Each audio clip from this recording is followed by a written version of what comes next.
vez seja bem-vindo ao canal Teologia Aprenda Mais. Estamos aqui para gravar o segundo vídeo de introdução à teologia sistemática, a rainha das ciências. Vamos colocar dessa maneira, que eu quero falar nessa parte histórica, né? Então eu quero recomeçar novamente aqui, eu já tinha falado, mas eu quero ressaltar de novo, dando como destaque, né, acerca da questão do teólogo, né, o teólogo, o grande pensador, escritor do século III, do século II, século III, né, Orígenes, que foi o primeiro na história do cristianismo a empregar o termo teologia no contexto cristão como a sublimidade e a majestade da teologia. Isso está no livro, né, Contra Celso, sei que é um livro perdido, um livro achado que está aí, mas foi registrado, né, nesse livro. O teólogo Orígenes foi o primeiro a produzir uma teologia sistemática, né? Foi o primeiro a escrever uma teologia sistemática na história, né? Então, a sua teologia sistemática, ela está dividida em 4 livros, né? Ele escreveu na parte dele sobre Deus, escreveu sobre o mundo, a liberdade e as escrituras, né? Então, foi o primeiro na história cristã, na história do pensamento cristão, né, na história do cristianismo, escreveu uma teologia sistemática dentro desses 4 polos, 4 disciplinas, né, sobre o qual eu falei.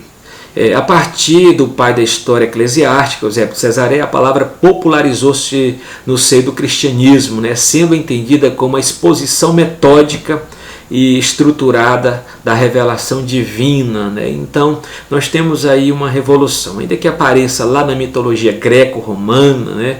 Mas no meio cristão ela se emprega o sentido positivo, né? Não no sentido mitológico, mas no sentido de um estudo da Bíblia Sagrada. Lembramos que a palavra teologia significa o estudo de Deus, mas não é qualquer Deus. Nós estudamos Deus a partir da revelação cristã, a partir da palavra de Deus, e não da mitologia grega, nada disso. Isso que eu vou falar, qual é a fonte da teologia? Eu vou ressaltar mais um pouquinho sobre esse vídeo, né? Onde que nós estudamos, como nós estudamos teologia, como nós estudamos Deus, ok?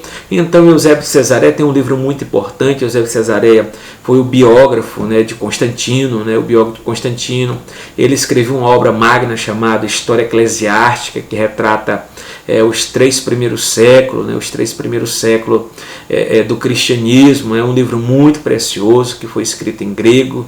Escreveu também um dicionário também em grego. Então é um grande personagem da história, muito importante, principalmente para os estudantes de história do cristianismo, história da teologia, história do pensamento cristão, em tudo, né? Muito importante para os estudantes, para o estudo de teologia. Então, a partir do pai da história eclesiástica, Eusébio de Cesareia, a palavra teologia ela popularizou-se no seio do cristianismo, sendo entendida como a exposição metódica, estruturada da revelação divina, né? Então, agora partindo mais para frente, para pensar um pouquinho mais adiante, né? Na era medieval, a teologia era vista nas universidades como a rainha da ciência. Olha só, né? Na era medieval, a teologia era vista nas universidades como a rainha da ciência, né? E a filosofia era sua empregada. Isto é, a teologia possuía uma posição elevada nos estudos, né? Ela possuía uma posição elevada nos estudos. Vou fazer um comentário bastante agora sobre a questão, a rainha da ciência. Dentro das universidades ela aparece a partir do século XII, né? A partir do século XII começa as universidades, né? Então naquela época eram os cursos que tinha para se estudar. Tinha teologia,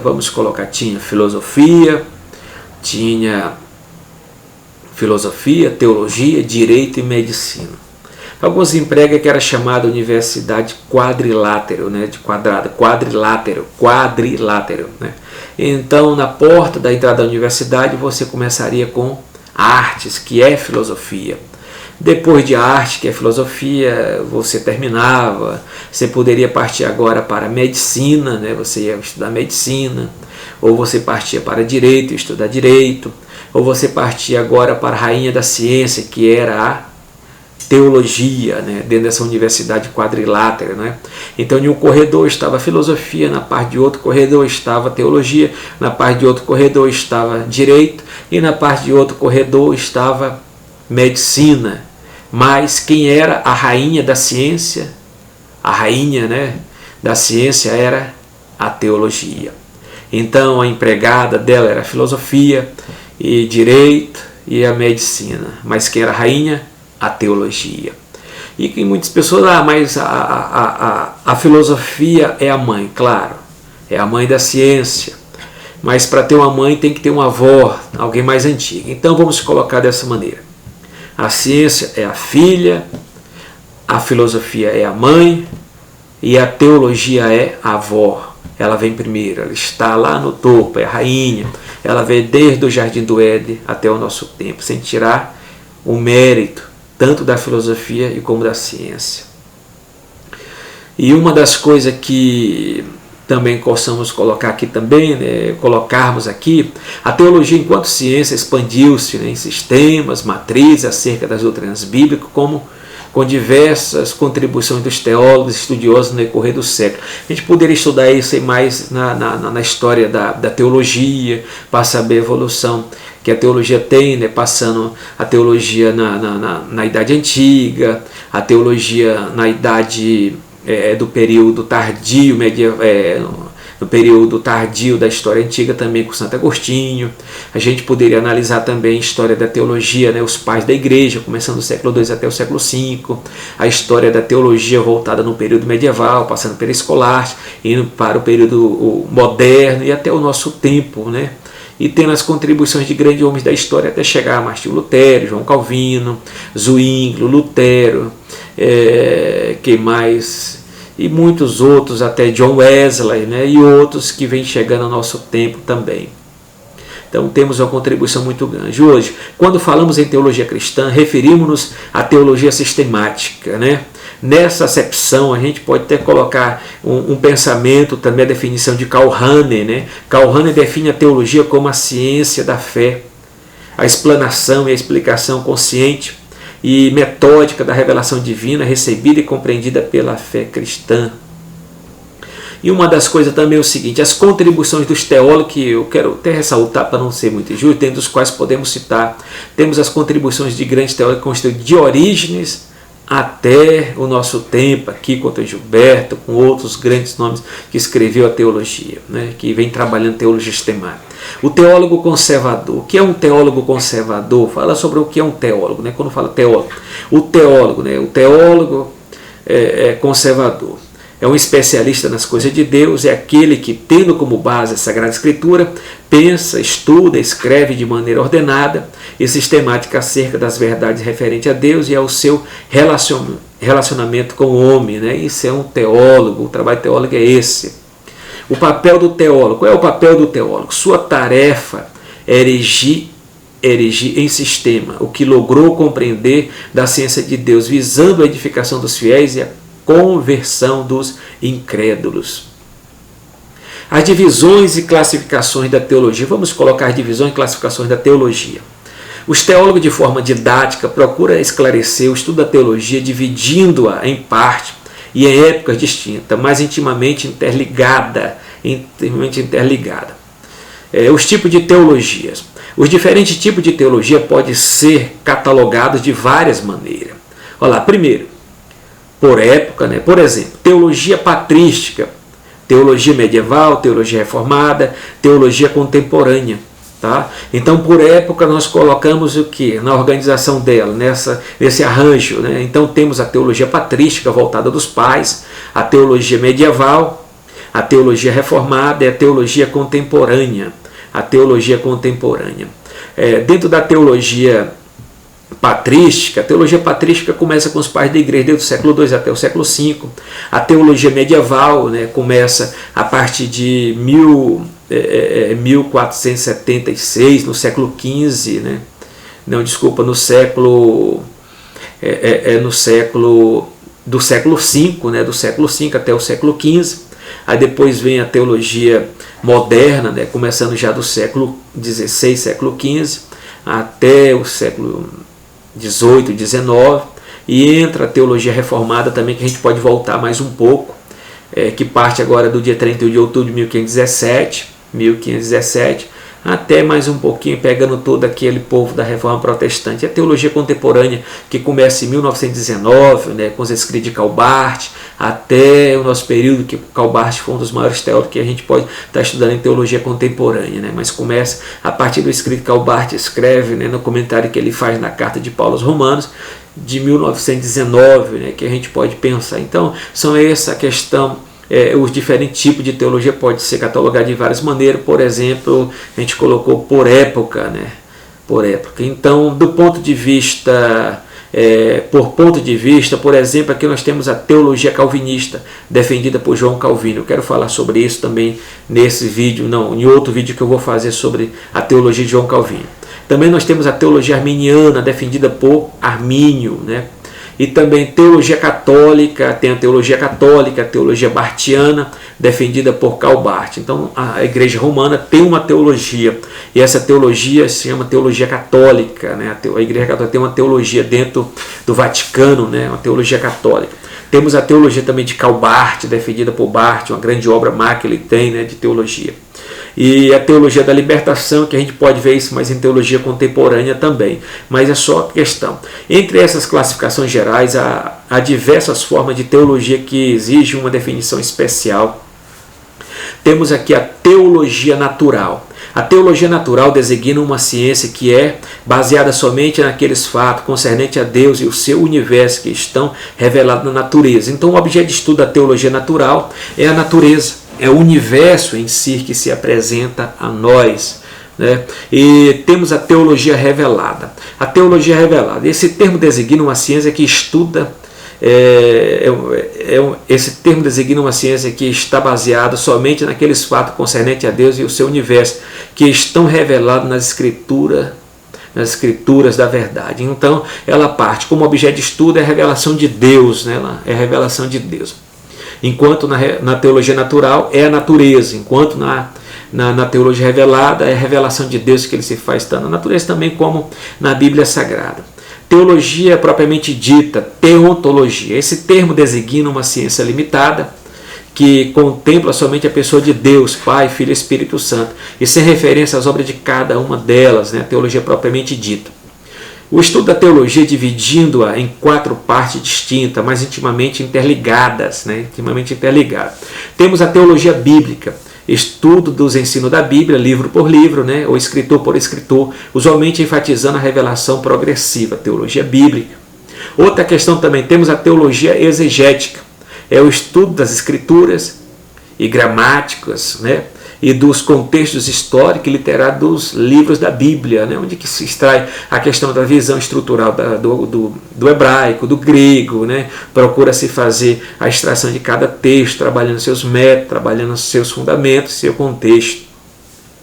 Teologia histórica, estudo dos ensinos de vários teólogos no seu contexto, no decurso da história da igreja. Então é daí que nós estudamos todo esse processo do pensamento cristão através da teologia histórica.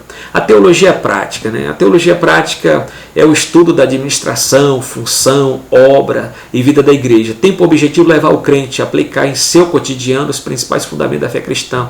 Ela faz uso da homilética e da teologia pastoral. A teologia prática, né? A teologia bíblica, estudo dos ensinos da Bíblia, livro por livro, ou escritor por escritor, usualmente enfatizando a revelação progressiva de Deus.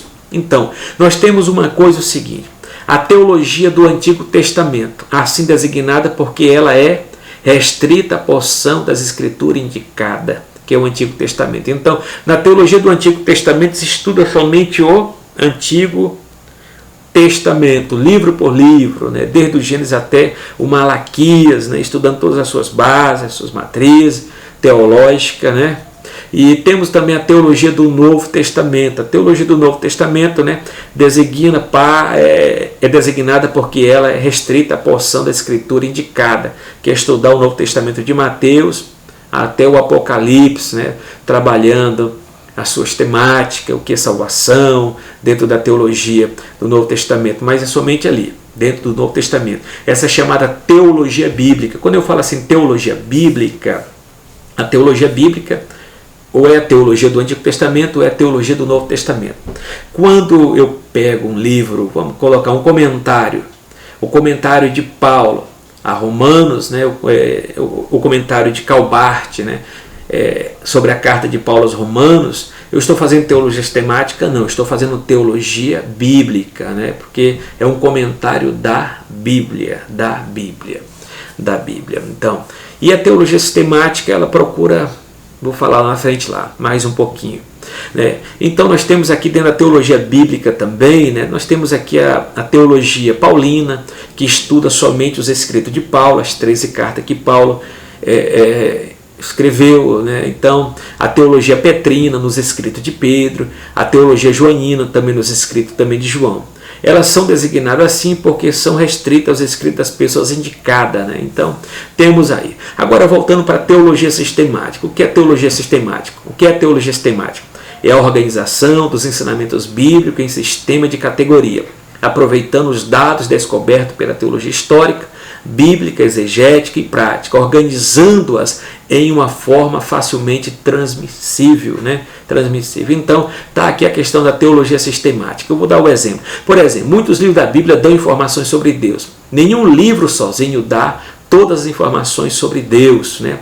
A teologia sistemática coleta todas as informações sobre Deus de todos os livros da Bíblia e as organiza em um sistema teológico. Da mesma forma com as demais áreas de estudo das doutrinas bíblicas. Exemplo, a cristologia, o estudo de Cristo, é uma disciplina da teologia sistemática. A pneumatologia, o estudo do Espírito Santo, é uma disciplina da teologia sistemática. A antropologia cristã, o estudo do homem, é uma disciplina da teologia sistemática. O arranjo está aí. A angelologia, o estudo dos anjos, é uma disciplina da teologia sistemática. A hamartiologia, o estudo do pecado, é uma disciplina que faz parte da teologia sistemática. A soterologia, o estudo da salvação, ela faz parte da teologia sistemática. A eclesiologia é o estudo da igreja, da eclesia, faz parte também da teologia sistemática. A escatologia é o estudo das últimas coisas, isto é teologia sistemática, todo faz parte da teologia sistemática, tá? Então as pessoas brincam e não, as pessoas até cometem um erro acadêmico, né, quando falam o seguinte, a questão, mas para que teologia? Se o cara fala sobre união hipostática, ele fala sobre união hipostática, a união das duas naturezas de Cristo, né? A união das duas naturezas de Cristo. Onde que ele aprendeu isso? Isso caiu do céu? Não. Um teólogo sistemático passou pelo Concílio de Calcedônia, no ano 451, que não me engano, no século V, no Concílio de Calcedônia, para se trabalhar uma definição de um arranjo dos textos bíblicos para se formar uma doutrina. Então, quando você hoje chega no seminário, já existe uma obra de teologia sistemática toda pronta e acabada. E existem uns orgulhosos que falam, mas para que teologia? Se ele defende a Trindade porque um teólogo sistemático a organizou. Se ele defende a questão da soteriologia, seja calvinista ou arminiana, um teólogo a organizou. Então hoje nós temos obras de teologia sistemática, tudo pronto e acabado, que não caiu do céu. É a mesma coisa da Bíblia, um teólogo a organizou, um grupo como a Sociedade Bíblica do Brasil a organizou, um grupo como a Sociedade Bíblica Trinitariana a organizou a Bíblia, dentro de traduções do hebraico, do grego, para a língua portuguesa e para qualquer outra língua ao qual foi traduzida. Então para de cometer esse erro e esse pecado também de dizer, mas para que teologia? Você não está na escola dominical não, rapaz, ensinando teologia? Então é isso, pensa lá no primeiro vídeo que eu coloquei, para que teologia? A teologia é muito importante porque é o estudo de Deus, nós estudamos a palavra de Deus, aqui está a base, o fundamento. Hoje nós temos tudo bem organizado, em categoria. Nós temos livros de teologia paulina, livro de teologia joanina, livro de teologia petrina. Nós temos teologia do Novo Testamento, teologia do Antigo Testamento, teologia sistemática, tudo bem organizado, tudo pronto. Então a gente poderia voltar para a história da teologia que é toda a evolução do pensamento cristão até o nosso tempo. Então é isso aí para se pensar e analisar o que a gente vai dizer. A relação, né? A relação entre doutrina e teologia. Vamos fazer uma relação aqui. Doutrina, o que é doutrina? Vamos fazer a relação entre doutrina e teologia sistemática. Doutrina, né? Didascalia, a palavra grega didascalia, do latim é doutrina. Didascalia é grego, né? Doutrina também pode vir do latim. Então, é o que a Bíblia, como um todo, nos ensina hoje acerca de algum tópico específico. Teologia sistemática é a sistematização das doutrinas. Mais uma vez, o que é doutrina? É o que a Bíblia, como um todo, nos ensina hoje acerca de algum tópico específico. Isso é doutrina. Doutrina significa ensinamento. Mas agora, o que é teologia sistemática? É a sistematização das doutrinas. É a sistematização das doutrinas. Há uma relação entre doutrina e teologia sistemática, mas aí está as suas áreas, seu significado. A teologia como ciência, cada ciência tem a sua metodologia própria, uma forma peculiar de aproximação, os seus pressupostos e objeto de estudo. Com a teologia ocorre o mesmo, ela está comprometida com princípios gerais do conhecimento, mas também tem as suas características próprias. O objetivo definido de estudo, o objeto definido de estudo, a revelação de Deus nas Escrituras Sagradas. Então nós temos um objeto, a revelação de Deus. Vamos colocar, tem um método da teologia. O objeto de estudo da teologia é a revelação de Deus nas Escrituras. Esse é o objeto de estudo da teologia. Agora nós vamos colocar, ela também tem um método. Qual é o método dela? Que se harmoniza com a lógica na investigação da verdade. Sobre vários aspectos. Ela emprega métodos que são partilhados por outras disciplinas, especificamente na história, especificamente a história e a filosofia. Vamos falar sobre Charles Roger, afirma que o verdadeiro método da teologia é, pois, o indutivo, o qual pressupõe que a Bíblia contém todos os fatos ou verdade que formam o conteúdo da teologia, justamente como os fatos da natureza formam o conteúdo das ciências naturais.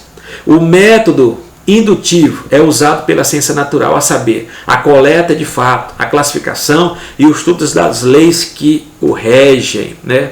Qual é o seu método para interpretar a realidade? Então, muitas pessoas vão dizer, não, qual é o método hoje, do século XXI, dessa sociedade líquida, desse mundo líquido, usando a palavra de Bauer, sociólogos, deu. Qual é o método para interpretar, o método para se interpretar a realidade hoje? Alguns vão dizer, não, é um método existencialista, mas já está falido, desde os anos 30, que foi um grande sucesso com Jean-Paul Sartre. É o método marxista, está bem atual. O marxismo ainda está atual nas universidades, mas dentro da teologia é o método bíblico, é o método de analisar a Bíblia Sagrada, que é a nossa única regra de fé e de prática. Então analisamos, claro que racionalmente, claro que dentro também do indutivo, para se analisar o que foi falado. Então, para fechar aqui esse vídeo, vou perguntar, qual é a sua teologia? É de tradição racionalista? O racionalismo, ele supervaloriza a razão em detrimento da fé. Isso é um extremo. Mas também tem o fideísmo. O fideísmo supervaloriza a fé em detrimento da razão. Também é outro extremo. A gente poderia pegar aquela palavra de João Paulo II que fala fé e razão são duas asas que nos levam ao caminho do conhecimento. Ou então usar a expressão de Santo Agostinho do século V, crer para compreender, compreender para crer. Então fé e razão tem como ter um equilíbrio. Muito bem. Então a sua teologia é de tradição relativista, que não tem um absoluto, que não tem um absoluto que te rege, que é a palavra de Deus, ou a tua teologia é de tradição marxista, libertária, e etc. Ou a tua teologia é de tradição existencialista. Ou a tua teologia de tradição bíblica. A gente vai estudar sobre a questão, a teologia dentro dos moldes racionalistas, dentro dos moldes empiristas, dentro dos moldes existencialista, marxista, libertário, lá na teologia contemporânea, então não penso na teologia no geral. A pergunta também, qual é a fonte da teologia cristã? Qual é a fonte da teologia cristã? A Bíblia Sagrada, sem sombra de dúvida, é a fonte básica da teologia sistemática, porque é o fundamento original sobre os eventos que a igreja cristã se fundamenta. A fé não é irracional. Jesus nos ensinou que devemos amar a Deus com o nosso entendimento, Marcos 12:30. A fé cristã não anula a inteligência nem extingue o pensamento. Agostinho de Hipona diz, creio para compreender, foi extraída de Isaías 7:9. Se não crede, certamente não ficareis firme, que a Septuaginta traduziu por não compreendereis. A fé em busca da compreensão, fides, queres, intelecto, Agostinho e também Anselmo, né? Ou essa frase de John Stott, crer é também pensar. O cara, quando se converte, ele não fica burro, ele fica inteligente, porque ele passa a ter a mente de Cristo. Então, crer é também pensar. Crer é também pensar. E outra das questões mais importantes também, a Bíblia Sagrada nos apresenta dois modos pelo qual Deus tem se revelado às suas criaturas terrenas. A revelação geral especial. A revelação geral consiste em Deus se fazer conhecido através da criação do universo, da história da humanidade, da natureza humana. Aí nós temos o que? Nós temos a revelação especial, é o desvendamento de Deus que faz de si mesmo de modo imediato e sobrenatural, tendo essa revelação duplo sentido da palavra, a Bíblia, a palavra escrita, e Cristo, a palavra viva, né? A teologia cristã são os dados da revelação posta em ordem sistemática e organizada ao longo do século, né? Isso implica o uso da razão. Daí os papéis da filosofia, da hermenêutica, da tradição, conjunto de prática, costumes, doutrina da igreja e no decorrer da história. Então isso faz todo o apanhado para nós trabalhar, construir uma teologia sistemática, como ferramenta adicionais ao estudo da teologia. A Bíblia é a nossa única regra de fé e de prática, é o nosso baluarte, né? Onde que nós pegamos. A teologia pentecostal e a teologia da Escritura, que a gente pode até analisar e pensar lá, teologia reformada também, que vamos analisar nas demais questões que vêm pela frente, né? Então, vou falar, tem de dicionário, CPAD tem um dicionário muito bom, dicionário bíblico Wycliffe, né? Que é um dicionário muito importante. Temos livros aí de teologia sistemática, a teologia sistemática pentecostal da CPAD. Temos a teologia sistemática, uma perspectiva pentecostal de Stanley M. Ross, também da CPAD, que é muito importante. Temos também outra questão da teologia sistemática editada pela CPAD também de Norma Geisler, uma teologia muito interessante também. Nós temos também aí a teologia sistemática de Lois Berkhoff, que é uma excelente teologia. Temos a teologia sistemática de Charles Rogen, que é fantástica. A teologia de Maya Pilmer, né, que é Conhecendo as Doutrinas da Bíblia, que é excelente, da editora Vida Nova, editora Vida. Né? A teologia sistemática de M. Gruden, muito interessante também. De Aleph McGrath, que é teologia sistemática, não, teologia sistemática, história e filosofia, da publicação do Dr. Shedd, também da Teologia Vida Nova. Nós temos de Erickson, a Teologia de Erickson, Teologia Sistemática, editada pela Vida Nova, também excelente. A Teologia de Strong, que é fantástica. A Teologia Sistemática também, editora Agnor. Também aqui dos esboços, aqui do Langston, esboço de Teologia Sistemática, muito bom. E eu quero de já agradecer por essa oportunidade, por tudo, que Deus em Cristo nos abençoe. Acesse o nosso vídeo de teologia, o nosso canal Teologia Aprenda Mais. Isso aqui é uma introdução, só foi mais uma provocação para nós entendermos a estrutura da teologia, mas eu vou gravar vídeos sobre a teologia propriamente dita, a cristologia e demais. Vamos trabalhar o que eu falei, né? A teologia propriamente dita, né? A teontologia, o ser de Deus, os atributos de Deus que vamos estudar na doutrina de Deus. Vamos estudar a cristologia também, a doutrina de Cristo, que faz parte da teologia sistemática. Vou também colocar um pequeno vídeo também sobre pneumatologia, que também está dentro, né, é uma disciplina que faz parte da teologia sistemática. Enfim, tudo isso que foi falado aqui é teologia sistemática e muito mais a gente poderia gravar, né? E a teologia sistemática faz parte da teologia como graduação, como bacharel em teologia. A teologia sistemática, na verdade, está no que a gente for colocar em classificação, está no básico de teologia, está no médio de teologia. A teologia sistemática está no bacharel de teologia. Tem pessoas que vêm fazer pós-graduação em teologia sistemática, pessoas que vêm fazer mestrado em teologia sistemática, pessoas que fazem o seu doutorado em teologia sistemática, né? Então a teologia é essa, é a rainha da ciência. Temos a Bíblia Sagrada como a nossa única regra de fé e de prática, mas aprendemos que estudamos teologia sistemática a partir da revelação. Tanto a revelação geral, que Deus se dá a conhecer, na revelação especial, tanto a escrita como a palavra viva, que é Cristo, né? Então quero gravar um vídeo também sobre teologia contemporânea, e já agradeço, né, a Deus, e Shalom, e a paz do Senhor a todos.